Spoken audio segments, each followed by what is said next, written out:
Oh, that's what I missed out, that video, the earlier video. The job I had for £2.86 an hour in a printing firm. I had to work voluntary. I was on a back to work course. I had to work voluntary for 8 months, I think it was, before they'd give me the job.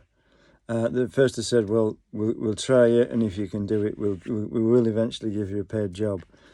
But eventually it was, and we're gonna have to wait, you'll have to wait until we move to the new factory. And when we moved there, it was just down the road, and I was involved with moving stuff down. They said, yeah, you're okay, you can do the job. You proved you can do it. You proved you can be reliable. But Dad was alive then, and if I didn't get out of bed, it didn't actually tip me out of bed, but it, well and truly prompted to get out of bed. And I wouldn't have been able to do it without him, just like the voluntary job I had after that. I couldn't have got there without Dad's help. I mean, when I was doing the back to work course, Dad used to take me, I used to go on a bus. Dad used to take me to the downtown and sit with me to make sure I got on the bus. And I wouldn't have been able to do it without him. And that's the thing. I mean, he was brilliant. I mean, when I was knocked off my bike, I was taken to a hospital 17 miles away because I had head injuries, and they were the local head injuries hospital. He was looking after his cousin who had head injuries. I'm not quite sure when that happened, but it was quite a few years before that. So he was going to help to get him up and put him to bed every night, and that would take a couple of hours each time. And he had a 3-mile drive to the next village from my hometown to do that. And he was visiting me twice a day in the hospital. That was a 68-mile drive altogether to the hospital and back. It was 17 miles there, and it was 68 miles there and back twice, isn't it? And he was coming to visit me and visiting his cousin at the same time. Sometimes his other cousins would help out, but most of the time it was Dad, because, well, Dad was one of the he wasn't his fittest really. He was just, if he just had more time than the rest, because some of them were working and some weren't. And sadly, Don, who fell, was almost retired. He was only a few weeks or months off. But life's taught me that happens.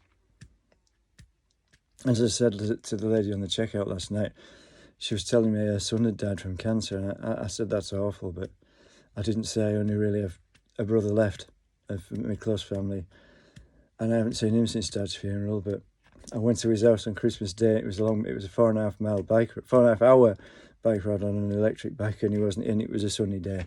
I can't expect him. I mean, that's the only day I'd go, because I don't know if he's still working. No, he hasn't reached retiring age, but he was talking about retiring, but I don't know. And he was talking about leaving that house because it has bad memories, so I don't know. I went there on Christmas Day. I spoke to a neighbour.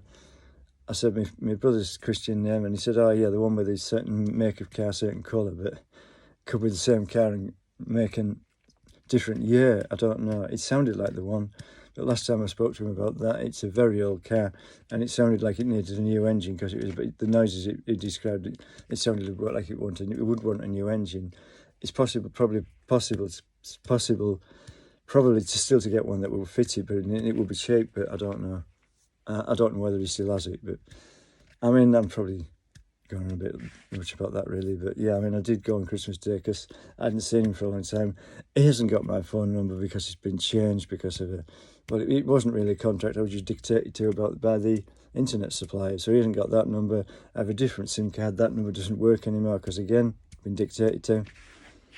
So I only have this phone really, and he hasn't got the number. The only other thing I could do is go there and put this number through the letterbox, but I don't even know if he still lives there. His car wasn't there, so I don't know.